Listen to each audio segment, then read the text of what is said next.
सभी को praise the Lord, मेरी ओर से जय मसीह की। आज हम कुछ वचनों को लेकर कुछ सीखेंगे। जैसे हम लोग सभी को जानते हैं, हम अपने जीवन में कुछ ना कुछ चीज़ का हम लोग उपयोग करते हैं, अच्छी चीज़ों को पाने के लिए उपाय करते हैं। चाहे हमें अगर कोई बुरी हालातों में हमारा अगर कुछ हमारे अगर जैसे कि हमें पैसे की ज़रूरत होती है, या फिर हमें कोई काम की ज़रूरत होती है, या अगर हम स्टूडेंट हैं तो हमें अच्छी पढ़ाई के लिए अच्छे टीचर की ज़रूरत होती है, तो क्या करते हैं, हम ढूंढने लगते हैं, उपाय करने लगते हैं, कैसे मिलेगा, क्या मिलेगा, कोई अच्छे पढ़ाने वाले मिल जाए, या कोई हमें समझाने वाले सलाहकार मिल जाए, या फिर हमें कोई डिसीजन देने वाला मिल जाए, या फिर हम जहाँ जॉब करते हैं वहाँ पे हमसे अच्छे व्यवहार करने वाले मिल जाए। मतलब हर एक चीज़ के लिए हम लोग उपाय करते हैं कि कैसे भी हमें कोई अच्छे व्यक्ति मिल जाए जो हमें अच्छे से सलाह दे, टीच करे। हर एक चीज़ों में हम ढूंढते हैं किसी ना किसी को, या फिर हम अपने आप से खुद भी कर लेते हैं। हम अपने आप से, जैसे कि मान लीजिए अगर मैं कोई बच्चे स्टूडेंट है तो वो क्या करते हैं, उपाय करते हैं कि कल को स्कूल जाना है तो अपने ड्रेस को नीट एंड क्लीन करते हैं, अपने हर एक चीज़ों को अच्छा करते हैं ताकि कल को उनको दिक्कत ना हो। हर चीज़ का लोग उपाय करते हैं। या फिर बहुत सारे ऐसे लोग हैं जो पढ़ाई करने के बाद आगे जाके उनको जो नौकरी करना है उसके लिए तैयारी करते हैं, उसके लिए उपाय करते हैं कि हम किस फील्ड में हमें नौकरी करना है, क्या करना है, नहीं करना है, सारी चीज़ का उपयोग करते हैं।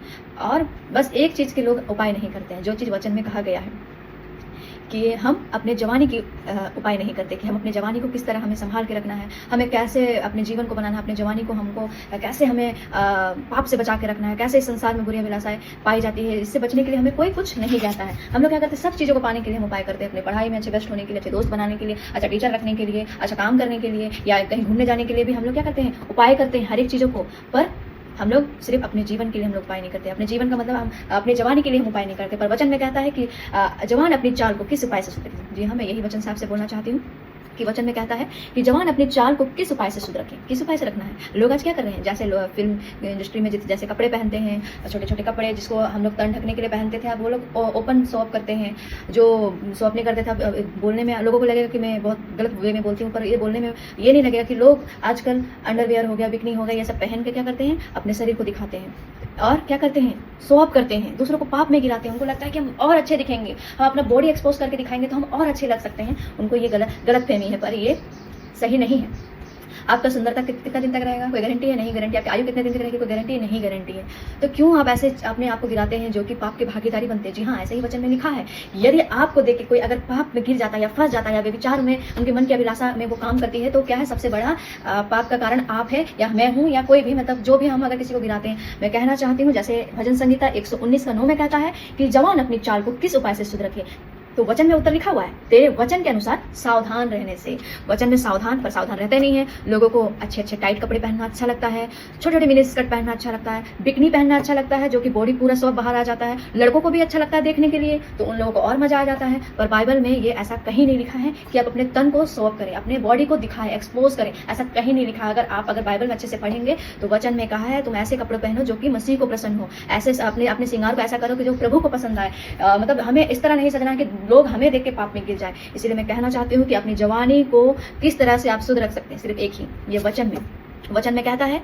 जैसे आगे और हम पढ़ेंगे सपोपदेशक, हम लोग निकालेंगे सपोपदेशक 12:1 में लिखा हुआ है, अपनी जवानी के दिन में अपने सृजनहार को स्मरण रख, इससे पहले कि विपत्ति के दिन और वे वर्ष आए जिसमें तू कहे कि मेरा मन इन बातों में नहीं लगता। आज ऐसा ही सारे जमाने ऐसे ही बोलते हैं, अरे क्या होगा ये कपड़ा पहन लेंगे तो, अरे क्या होगा इतना ज्यादा मेकअप कर लेंगे तो, अरे किसी का हम थोड़ी ना खाते हैं, किसी का हम थोड़ी ना पीते हैं, या कोई हमको थोड़ी ना देता है। पर मैं कहना चाहती हूँ, जब आप आग की नरक में जाएंगे, दूसरों को आप ठोकर खिलाएंगे, तो आपको कहाँ डाला जाएगा, तब किसका जाएगा, किसी और का नहीं जाएगा, आपका जाएगा। इसलिए मैं कहना चाहती हूँ कि आप जो वचन में लिखा है कि जवान अपनी चाल को किस उपाय से शुद्ध रखे, तेरे वचन के हर एक चीज का जजमेंट होगा। आप यहाँ दिखावा के लिए आप अपने कपड़ों को ना पहने, आपको परमेश्वर अच्छी चीजों को इस्तेमाल करने के लिए दिया है। आप किसी को नाश करने का कारण ना बने, बल्कि एक गवाही का कारण बने, एक आदर का कारण बने, एक महिमा का कारण बने, दूसरों को अपनी सुंदरता से प्रभु के करीब लाए। जैसे कि आपका जो रहन सहन है वो प्रभु के स्वभाव के जैसा हो, आपका बात करने का तरीका परमेश्वर के समान हो। अगर कोई परेशान है, हताश है, तो आप परमेश्वर के बारे में उनको बताएं कि वचन में कहता है कि अपनी सारी चिंता उसी पर डाल दो, क्योंकि उसको तुम्हारा ध्यान है। और जैसे कहता है कि जवान अपनी जवानी को किस तरह से उपाय रखे, तो तेरे वचन के अनुसार आपको मन करता होगा हम यहाँ जाए, वहाँ जाए, अपने शरीर को दिखाएं, ये करे, कुछ हुए। मैं कहना चाहती हूँ, अपने शरीर को कितना आप एक्सपोज करोगे,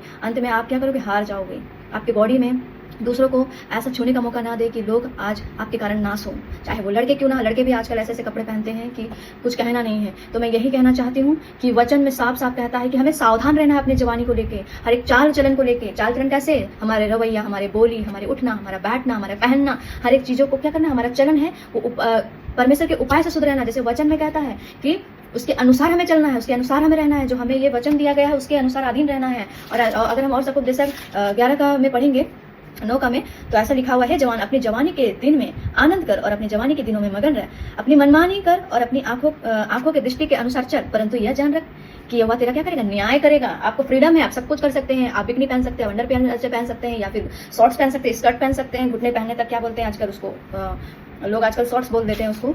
तो वो जितनी भी सारी चीज़ें हैं, अगर आपको वो चीज़ें अगर परमेश्वर से दूर ले जाता है, अगर पाप की ओर घिसता है, तो मैं कहना चाहती हूँ कि परमेश्वर उस चीज़ों को पसंद नहीं करता। जैसे यहाँ लिखा अपने जवानी में कि दिन में आनंद और मगन रह, पर यह याद रख कि यहोवा तेरा क्या करेगा, न्याय करेगा। हर चीज़ का न्याय होगा। आप कितने लोगों को पाप में गिराते हैं, आप लोगों की बोली के कारण क्या होता है, आप किसी को ठेस पहुंचाते हैं, या किसी का आंसू का कारण होते हैं, किसी का बर्बादी का कारण होते हैं। तो मैं कहना चाहती हूँ कि परमेश्वर हमारा सारी चीज़ों का क्या करेगा, न्याय करेगा। और न्याय कब होगा, जब हम उठाए जाएंगे, जब हम जब शरीर में मर जाएंगे और हमारा आत्मा को परमेश्वर जब लेने आएगा, तब हमारा न्याय होगा। इसलिए मैं कहना चाहती हूँ, अपनी अभिलाषाओं से भागे, ना कहना सीखिए, अपनी सुंदरता को परमेश्वर के लिए इस्तेमाल करें, अपने शरीर को परमेश्वर के लिए इस्तेमाल करें, अपने टैलेंट को इस्तेमाल करें, अपनी बोली को परमेश्वर के लिए इस्तेमाल करें, ताकि आप परमेश्वर के सामने निष्कलंक और निर्दोष ठहर सके। जैसे यहाँ पे कहता है कि तेरा परमेश्वर तेरा न्याय करेगा सब विषय में, एक विषय में नहीं कि आप अच्छा खिलाए, उसके पिलाए, वो किए, नहीं, हर एक बात में आपका न्याय करेगा। इसलिए मैं कहना चाहती हूँ कि अपने आप को शुद्ध रखे वचन के अनुसार, जो परमेश्वर कहता है। हमें भले आज फैशन का जमाना, हमें थोड़ा मुश्किल होता है, स्ट्रगल होता है, हमें थोड़ा शॉप करना अच्छा लगता है, हमें कोई देखे ये बहुत पसंद आता है, कोई लड़का हमारा तारीफ करे, कोई मतलब ढेर सारे लोग हमें रोड में गुजरे तो कोई हमें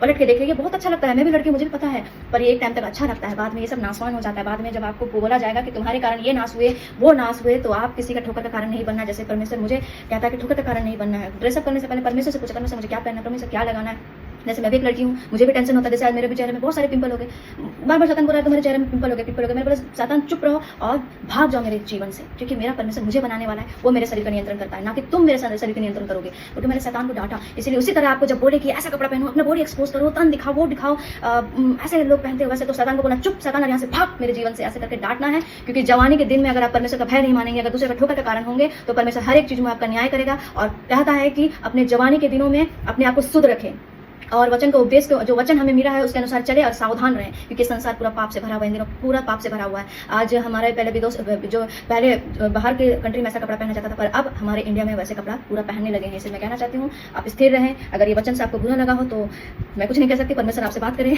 और हर एक वचन के द्वारा आपको आशीष मिले। सभी को प्रेज द लॉर्ड।